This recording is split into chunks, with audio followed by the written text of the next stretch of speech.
என்கிட்ட இருக்கக்கூடிய ஆயுதங்களை நான் பயன்படுத்தாம எதிரியினுடைய வீடுகளில் இருக்கக்கூடிய சின்ன சின்ன பொருட்களை கூட எனக்கு சாதகமாக மாற்றி அந்த போரில் ஜெயிக்கிறதுன்னு இருக்குல்ல, அதுதான் இஸ்ரேலுக்கும் ஈரானுக்கும் இடையில நடந்து வரக்கூடிய போரில் ஈரானுடைய ராஜதந்திர நடவடிக்கையா இப்போ ஒரு விஷயம் நடந்திருக்கு. இஸ்ரேல்ல வீடுகளில் இருக்கக்கூடிய சிசிடிவி கேமராக்களை ஹேக் பண்ணி அதன் மூலியமா இஸ்ரேலில் இருக்கக்கூடிய ஆக்டிவிட்டியை கண்காணிச்சு இந்த ட்ரூ ப்ராமிஸ் 18 தலையை நடத்தி காமிச்சிருக்காங்க ஈரான்.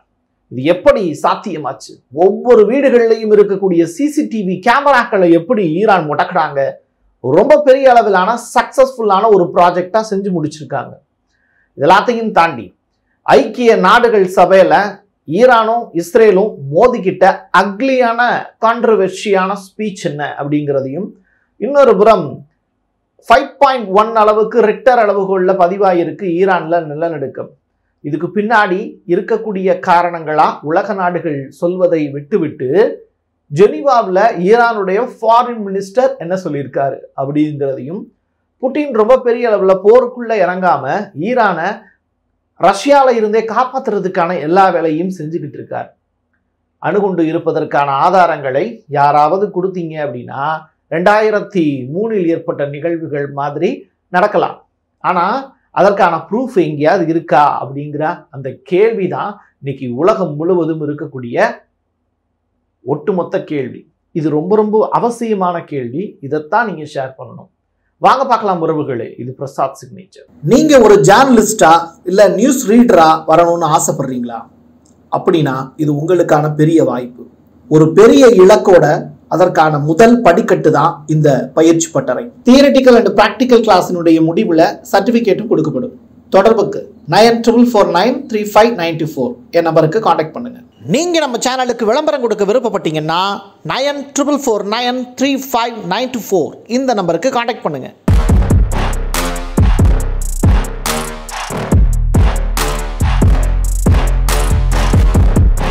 பீர் ஷபி அப்படிங்கிற ஒரு இடம் இஸ்ரேல்ல இருக்கு. அங்க இஸ்ரேலுடைய சைபர் தொழிற்சாலை ஒன்று இருக்கு, சைபர் செக்யூரிட்டிக்கான தொழிற்சாலை. அதை ஈரான் அடிச்சு உடைச்சிருக்காங்க. இது ரொம்ப ரொம்ப முக்கியத்துவம் வாய்ந்த ஒரு பிளேஸ். நீங்க சைபர் செக்யூரிட்டி ஆஃபீஸில் தான் இருக்கக்கூடிய தகவல்கள் எல்லாமே ஒன்று சேரும். ஒன்று சேரக்கூடிய தகவல்களை தான் இருக்கக்கூடிய மிலிட்ரி மேன்ஸுக்கு நீங்க ஷேர் பண்ணுவீங்க. அப்படிப்பட்ட இடத்தையே ஒண்ணுமில்லாம பண்ணிட்டாங்க அப்படின்னா உங்களுக்கு உளவுத்துறை கொடுக்கக்கூடிய தகவல்களை ஒருங்கிணைக்க முடியாது. இந்த இடத்துல ஈரானுக்கு ஒரு பெரிய சக்சஸ். சரி, இந்த ஆப்ரேஷன்லாம் ரொம்ப வித்தியாசமானதா இருக்கே. இதுக்கு முன்னாடி ஆயுதங்களை வச்சு ரொம்ப பெரிய லெவலில் அட்டாக் பண்ணாங்க, ஓகே. பட் இஸ்ரேலை முடக்கி ஒட்டுமொத்தமாக ஜெயிச்சதுக்கான ஒரு பெரிய காரணம் என்ன அப்படின்னா, இந்த ட்ரூ ப்ராமிஸ் 3ல 18வது அலை பெண்களால் நடத்தப்பட்டுச்சுல, இந்த 20ஆம் தேதி இரவு அப்படிங்கிறது அது ரொம்ப ரொம்ப முக்கியத்துவம் வாய்ந்தது. நைட்டு ஒரு 3 மணி இருக்கும். அப்போ டெல்லவீவ்லையும் ஹைஃபாவிலையும் கேட்ட சத்தங்கள் எல்லாமே ஈரானுடைய பெண்களுடைய வலி. காசாவில் இருக்கக்கூடிய பிரசவத்துக்காக காத்திருந்தாங்கல்ல அந்த பெண்கள் கத்துவாங்கல்ல, அவங்களுக்கு கிடைச்ச ஒரு பெரிய ஆனந்தம். குழந்தைகள் பசியோட காசாவில் அழுதாங்கல்ல, பெண் குழந்தைகள் எவ்வளவு வேதனைப்பட்டிருப்பாங்க. அப்போ ஒரு சாதாரண குழந்தை பிறந்ததுல இருந்து அந்த குழந்தை வளர்ந்து முடிகிற வரைக்கும் அவங்க அனுபவிக்கக்கூடிய துயரங்கள். ஒரு குழந்தையெல்லாம் காசாவில் இருக்கக்கூடிய ஒரு குழந்தை அழுதுகிட்டே கண்ணில் அவ்வளோ தண்ணி நிற்கிது. அப்போ அந்த குழந்தை பேசின காட்சி எனக்கு இன்னமும் நினைவில் இருக்கு. ரொம்ப பெரிய அளவில் அழுதுகிட்டே பேசிச்சு, போற நிறுத்துங்க, எனக்கு சாப்பாடு கொடுங்க அப்படின்னு கேட்டுச்சு. இன்னொரு குழந்தை என்னுடைய கையில் ஏன் பேர் எழுதி வச்சிருக்காங்க, உன் கையில் பச்சை குத்தி இருக்கியே, உன் பேரை பச்சை குத்தி இருக்கு, நான் செத்து போனால் எங்கள் அம்மா அப்பாவுக்கு தெரிய வேணாமான்னு கேட்டுச்சு. எவ்வளவு கொடூரமான ஒரு நிகழ்வுகள்லாம் நடந்துச்சு இல்லையா? நீங்கள் ஈவன் இலங்கையில் கூட இப்போது தமிழர்களுடைய கொத்து குத்தாக பிணங்கள் கிடக்கு. அந்த பிணங்களோடு ஒட்டி எந்த விதமான ஆடைகளுமே இல்லை. இதையெல்லாம் கேட்கும்போது இலங்கையில் என்ன நடந்தது அப்படிங்கிறத இன்னைக்கு உலகின் ஒட்டுமொத்த நாடுகளும் கண்ணீரோடு பார்த்துக்கிட்டு இருக்காங்க. நடந்து என்னவோ பல ஆண்டுகள் ஆயிடுச்சு, ஆனால் அதை அவ்வளவு எளிமையாக மறந்துட முடியாது. அதே மாதிரி தான் எனக்கு இலங்கையும் ஒன்று தான், காசாவும் ஒன்று தான். அதே மாதிரி இன்னைக்கு ஈரானில் நடக்கக்கூடிய சம்பவங்கள் எல்லாமே பெண்களை வைத்து, பெண்களின் கையில் வாளை கொடுத்து, மிசைலை கொடுத்து இன்னைக்கு இஸ்ரேலை தாக்கி அழிச்சுக்கிட்டு இருக்காங்க ஈரான். இது ஒரு வீர சபதம் மாதிரி தெரியுது. ஈரானுடைய புஷிகர் அப்படிங்கிற அந்த நியூக்ளியர் பவர் பிளான்ட் இது இஸ்ரேலுக்கு எந்த அளவுக்கு முக்கியம்னு அவங்களுக்கு தெரியும், ஈரானுக்கு அதி முக்கியம் அப்படிங்கிறது அவங்களுக்கு தெரியும். அந்த இடத்தின் மீது இப்போ இஸ்ரேல் தாக்குதல் நடத்துச்சு அப்படின்னா இஸ்ரேல் எதிர்பார்க்காத விளைவுகளை நடக்கும் அப்படின்னு புட்டின் வந்து எச்சரிக்கை விடுத்திருக்கார்.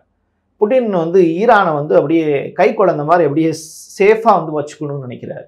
2003 ஈராக்கில் நடந்த நிகழ்வப்போ உலகளாவிய அளவில் செய்தி சேனல்கள் எல்லாமே ஐரோப்பிய சேனல்களாக தான் இருந்தது. இன்னைக்கு யூடியூப் அப்படிங்கிற ஒரு விஷயம் இன்னைக்கு ஒட்டுமொத்த உலகத்தையும் இணைக்குது. ட்விட்டர் அப்படிங்கிற அந்த சமூக வலைத்தளம் எங்கெங்கே என்ன நடந்தாலும் கருத்து சுதந்திரத்தின் அடிப்படையில் உலகின் பல்வேறு நாடுகளுக்கு அந்த செய்திகளை கொண்டு போய் சேர்க்குது. இப்படிப்பட்ட நேரத்தில் ட்ரம்ப் நினைச்சதை செஞ்சிட முடியுமா அப்படின்னு கேட்டால், உண்மைக்கு புறம்பாக ட்ரம்ப் ஏதாவது ஒரு விஷயம் செஞ்சாலோ இஸ்ரேலுடைய பிரதமர் நெதன்யாகு செஞ்சாலோ அதை உலகமே ஏற்றுக்கொள்ளாது அப்படிங்கிறது தான் இன்னைக்கு இருக்கக்கூடிய யதார்த்தமான உண்மை. இதை நீங்கள் கண்கூட பார்த்துக்கிட்டு இருக்கீங்க. தமிழ்நாட்டில் இருக்கக்கூடிய மக்கள் கூட இங்கே இருக்கக்கூடிய காசாவிலையும் எங்கேயோ இருக்கக்கூடிய ஈரான்லையும் நடக்கக்கூடிய நிகழ்வுகளை ரொம்ப உன்னிப்பாக கவனிக்கிறாங்கன்னா அதுதான் இந்த சோசியல் மீடியாவுக்கு கிடைத்த வெற்றி. இதை நம்ம ஆரோக்கியமாக பயன்படுத்தணும் அப்படிங்கிறத இதை எதுக்காக சொல்ல வந்தேன்னா, புட்டின் வந்து முழுக்க முழுக்க 2003 நடந்த நிகழ்வை ஒப்பிட்டு இப்போ பேசுகிறாரு அப்படின்னா அப்போ நடந்த மாதிரி இப்போல்லாம் வந்து நடத்தி காட்டிட முடியாது, அமெரிக்காவினுடைய ஏமாற்று வேலை இப்போ பலிக்காது அப்படிங்கிறத புட்டின் ஓப்பன் ஸ்டேட்மெண்ட்டாக சொல்கிறார். ஷெஷில், ஃபட்டா, அதுக்கப்புறம் சாகட் 136 இந்த மாதிரியான மிசைல் எல்லாமே வார்ஹெட்ல வந்து நியூக்ளியரை பயன்படுத்தியிருக்கலாம் அப்படிங்கிற மாதிரி ஜெர்மன் மற்றும் ஆஸ்திரியா இந்த கண்ட்ரீஸினுடைய ஸ்பை ஏஜென்சி ரிப்போர்ட் ஒன்று ஃபைல் பண்ணியிருக்காங்க. யாருக்கு எதிராக அப்படின்னா ஈரானுக்கு எதிராக ஃபைல் பண்ணியிருக்காங்க. இவங்கெல்லாம் ஒன்றா சேர்ந்து ஈரானை எப்படியாவது நியூக்ளியர் அப்படிங்கிற அந்த கட்டமைப்புக்குள்ளே மாட்டி விடுவதற்கான முயற்சிகளில் ஈடுபடுறாங்க. அதை நீங்கள் தெரிஞ்சுக்கணுங்கிறதுக்காக தான் இந்த செய்தி. இதுவரைக்கும் ஈரான் என்ன பண்ணியிருக்காங்கன்னா 900க்கும் மேற்பட்ட மிசைலை பயன்படுத்தியிருக்காங்க இஸ்ரேலுக்கு எதிராக, 1000க்கும் மேற்பட்ட ட்ரோன்களை பயன்படுத்தியிருக்காங்க. சேனல் 14 விரைவில் டெஸ்ட்ராய் செய்யப்படும் அப்படிங்கிற மாதிரியான பேச்சுக்கள் வருது. அந்த மாதிரியான ஒரு நிகழ்வு நடந்ததுன்னா நிச்சயமாக ஈரானுக்கும் கண்டனம் தெரிவிக்கப்படும். காரணம் என்னன்னா, மீடியாவை முடக்கிறதுக்கு யாருக்குமே இங்கே அனுமதி கிடையாது. அது உலகிற்கே மிகப்பெரிய அளவிலான ஆபத்து. இங்கே மீடியா இல்லை அப்படின்னா ஒரு கேமரா முன்னாடி வந்து ஒரு நிகழ்வு நடக்கிறதுனால தான் இன்னைக்கு ஒட்டுமொத்த உலகத்துக்குமே செய்தி போகுது. நீங்கள் செய்திகளை முடக்கணும் அப்படின்னு நினைக்கிறது, எதிராளியை இல்லாமல் ஆக்கிரணும் அப்படின்னு நினைக்கிறதுங்கிறது அது நடக்கவே நடக்காது. அப்படிப்பட்ட ஒரு வாய்ப்பு ஈரான் உருவாக்குச்சுன்னா கூட ஈரானுக்கும் கண்டனம் தெரிவிக்க வேண்டியது நமது கடமை. சேனல் 14 அட்டாக் செய்யப்படாது அப்படிங்கிறத நான் நம்புகிறேன். ஈரான் புதிதாக ஒரு ஆயுதத்தை இறக்கியிருக்கு. அதனுடைய பேர் அராஷ் 2 அப்படிங்கிறது. இது ஒரு சூசைட் ட்ரோன் அப்படிங்கிறாங்க. 4.5 மீட்டர் நீளமுடையது அப்படிங்கிறாங்க. ஸோ இது ஏற்படுத்தக்கூடிய தாக்கம் அப்படிங்கிறது அடுத்து 19th 20th அலை வரும்போது நமக்கு தெரிய வரும் அப்படின்னு சொல்கிறாங்க. தொடர்ச்சியாக இங்கே ஈரானில் பெண்களுக்கு கொடுக்கக்கூடிய மரியாதை அப்படிங்கிறது ஐஆர்பி ஐபிங்கிற அந்த செய்தி சேனலில் நம்மளால் பார்க்க முடியுது. மோசன் ராசி அப்படின்னு சொல்லப்படக்கூடிய ஒரு நபர், அவர் யாருன்னா மெம்பர் ஐஆர்ஜிசி, அவர் பேட்டி ஒன்று கொடுத்துருக்காரு. அப்போ ஒரு பெண் செய்தியாளர் தான் அவரை பேட்டி எடுக்கிறாங்க. அப்போது ஈரான் மீது நடத்தி வரக்கூடிய இந்த போர் அப்படிங்கிறது அலெக்சா ஃப்ளட்டை விட ரொம்ப மோசமானது. நாங்கள் பாட்டுக்கு எங்கள் வேலையை பார்த்துக்கிட்டு இருக்கோம், எங்கள் மீது தேவையற்ற பழி சுமத்தி எங்களை அட்டாக் பண்ணியிருக்காங்க. ஸோ இஸ்ரேல் மீது இப்போ நாங்கள் அட்டாக் நடத்துறதுங்கிறது எங்களுடைய கடமையாகுது, எங்களுடைய பொறுப்பாகுது. அதே நேரத்தில் எங்களை நம்பி ஓட்டு போட்டு எங்களை தேர்ந்தெடுக்கக்கூடிய மக்களுக்காக நாங்கள் செய்யக்கூடிய ஜனநாயக கடமையாகுது. இதுக்காக உலகத்தின் 25 நாடுகள் இப்போவே ஈரான் பக்கம் நிற்கிறாங்க அப்படிங்கிறத இந்த தொலைக்காட்சி வழியாக மக்களுக்கு சொல்லிக்கிறேன் அப்படிங்கிறத ஸ்டேட்மெண்ட்டாக பதிவு செஞ்சுருக்காரு. யூஎன் அங்கே 2 நாட்டினுடைய என்வாய் பேசுகிறாங்க. யாருன்னா ஒருத்தர் வந்து ஈரவானி, அவர் வந்து ஈரான் நாட்டுக்காரரு. டேனி அவர் வந்து பார்த்தீங்கன்னா இஸ்ரேல் நாட்டுக்காரர். அந்த நபருடைய ஐடி கார்டை பிடிங்கிட்டு தான் ஐக்கிய நாடுகள் சபையில் திருச்சி ஓட விட்டாங்க. அதுக்கப்புறம் மறுபடியும் உட்கார வச்சிட்டாங்க வந்து, ஏன்னா அந்தளவுக்கு பெரிய வாய் டேனி. ஸோ அப்படிப்பட்ட 2 பேரும் வந்து வார்த்தை மோதலில் ஈடுபடுறாங்க. அந்த காட்சிகள் வந்து ஐக்கிய நாடுகள் சபையினுடைய அவையில் பேசப்பட்டது. தொடர்ச்சியாக யூஎன்னில் 2 நாட்டு அந்த என்வாய்களும் பேசப்படக்கூடிய நிகழ்வுகள் அப்படிங்கிறது காதில் கேட்க முடியல. அது என்ன ஐக்கிய நாடுகள் சபையா இல்லை எங்கள் ஊரில் இருக்கக்கூடிய குப்பமான்னு தெரியல. அந்த அளவுக்கு வந்து நாத்தம் பயங்கரமாக இருக்குது. பேசக்கூடிய வாயில் நம்ம கொட்டி வச்சிருக்கக்கூடிய குப்பை தான் அந்த அளவுக்கு நாறுதுன்னு நான் சொல்கிறேன். ஈரானோட ஃபாரின் மினிஸ்டர் ஜெனீவாவில் இருக்கார். இந்த செய்தி பெரும்பாலான ஊடகங்களில் போடவே இல்லை. தமிழ் மீடியாக்களில் இதை எந்த அளவுக்கு காண்பிச்சாங்கன்னு தெரியல. பட் வந்து அவர் ஜெனீவாவுக்கு போகிறாரு அப்படிங்கிற செய்தியை நம்ம தான் சொல்லியிருந்தோம். இப்போது அவர் ஜெனீவாவுக்கு போய் என்ன பண்ணியிருக்காரு அப்படின்னு சொல்லி பார்க்கும்போது எர்த்குயிக்கு ஈரானில் ஏற்பட்டுச்சு. 5.1 ரெக்டர் அளவுகளில் ஏற்பட்டுச்சு. இதுக்கு முன்னாடி 4 நாளைக்கு முன்னாடி 4.3 அப்படிங்கிற அளவுக்கு ஏற்பட்டுச்சு. அப்போ எதுவும் பேசாத வாயி இப்போ வந்து என்ன பண்ணுது அப்படின்னா அது ஒரு ஆட்டோபாமோட டெஸ்ட்டாக கூட இருக்கலாம் அப்படின்னு இப்போது சந்தேகம் எழுப்புறாங்க யூரோப்பிய நாடுகள்.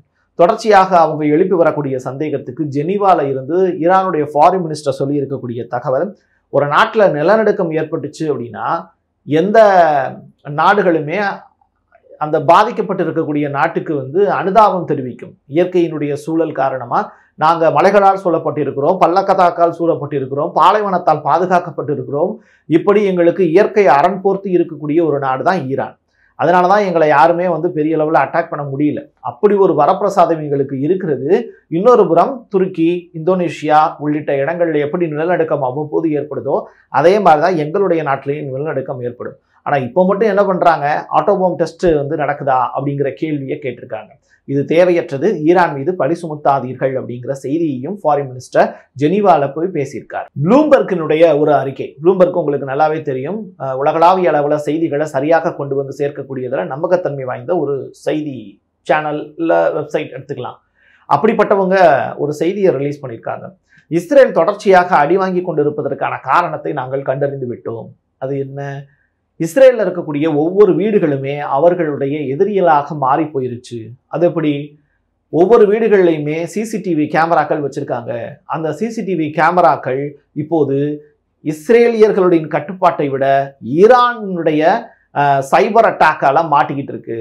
இதன் காரணமாக எல்லா இடத்துலையும் இருக்கக்கூடிய மிலிட்ரி ஆப்ரேஷன், இஸ்ரேலுடைய இராணுவ நடவடிக்கை எல்லாத்தையும் ஈரான் முன்கூட்டியே தெரிஞ்சு அதுக்கேற்ற மாதிரி மிசைலையும் ட்ரோனையும் அனுப்புகிறாங்க.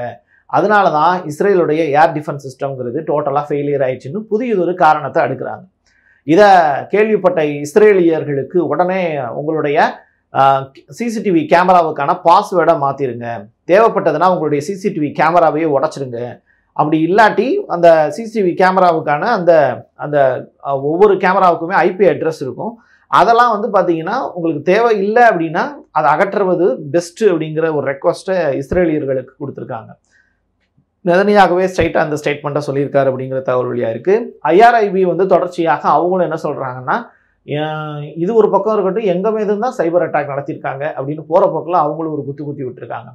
ஆக மொத்தத்தில் வந்து தென்னை மரத்துக்கு ஒரு குத்து, இந்த பக்கம் வந்து பனைமரத்துக்கு ஒரு குத்துங்கிற கதையாக ரெண்டுமே வந்து செல்லாத ஓட்டாக போய்விடாமல் யாருக்காவது ஒருத்தருக்கு அது பயன்படக்கூடிய வகையில் இந்த செய்தி போய் உங்கள் காதுகளில் சேர்ந்தது அப்படின்னா அது எனக்கு பெரிய அளவில் மகிழ்ச்சி. என் கையெழுத்து என் மக்களுக்கானது உறவுகளே. மீண்டும் ஒரு பதிவில் சந்திக்கலாம். நன்றி, வணக்கம். தென்னிந்தியாவின் கட்டடக்கலை ராஜாக்கள் creator constructions and north west interiors. குறைந்த விலையில் தரமான பொருட்களால உங்களோட கனவு இல்லத்தை பிரம்மாண்டமா கட்டி கொடுக்கறாங்க கிரியேட்டர் கன்ஸ்ட்ரக்ஷன். அதோட இன்டீரியர் டிசைனால உங்களோட வீட்டை அழகாக்குறாங்க north west interiors. Residential and commercial constructions சூப்பர்வா இருக்கணும்னா தொடர்புக்கு 72907991. நீங்க நம்ம சேனலுக்கு விளம்பரம் கொடுக்க விருப்பப்பட்டீங்கன்னா 9449359594 இந்த நம்பருக்கு கான்டாக்ட் பண்ணுங்க.